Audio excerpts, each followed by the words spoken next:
Doctors of Reddit. What was the wildest self-diagnoses a patient was actually right about? Number 1. I knew my partner had leukemia about a week before I could convince him to go to the doctor. He was bleeding and bruising really easily and had petechia. I wanted to go to urgent care where I knew the CBC was done quickly on site, but he instead wanted to wait to go to his primary. I took him to his primary and had a bag packed for the hospital in the trunk. The doctor told him it was likely a B12 deficiency, but that he'd do blood work to put my mind at ease anyway. I asked if the CBC was done on site or not, and he said it was sent out. I asked if he planned to rush the CBC. He got very angry and said, "There is nothing the CBC could show that would change my treatment plan." Then he told my partner he needed to stop me from Googling. We got a call that night from the lab that his WBCs were dangerously high and platelets were dangerously low, and I had to immediately take him to the ER. I did, and he was diagnosed with acute leukemia.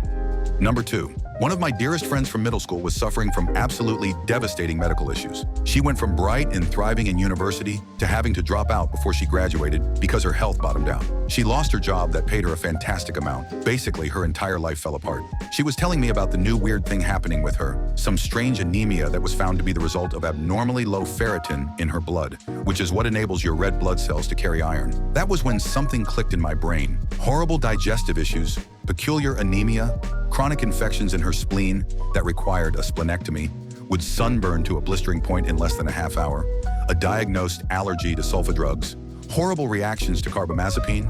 Retinol gave her a suppurating skin rash. I'm a pre-med dropout, and one of the first classes I took on my path to pre-med was an undergrad course in rare conditions and diseases. And one of the ones we discussed in our inherited disorders segment of class was porphyria. There's an easy way to tell if someone has porphyria. Have them pee into a clear plastic or glass cup and expose it to direct sunlight. In a period of hours to days, the urine of people with porphyria will turn from clear or yellow to a wine red or wine purple. So I asked her if she trusted me enough to do something weird.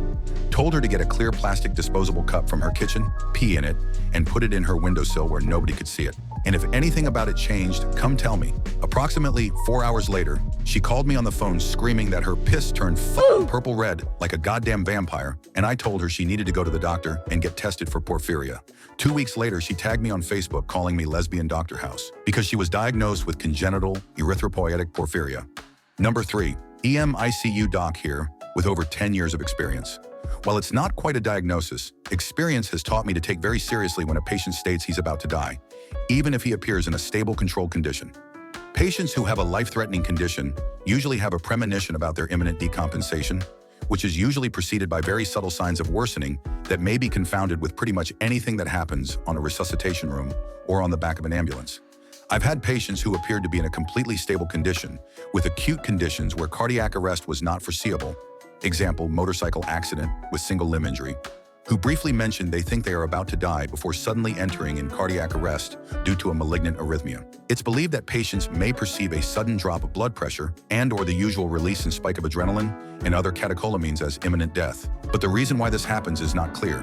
Some we are able to return, others we lose, or recover them to a state where death would be better.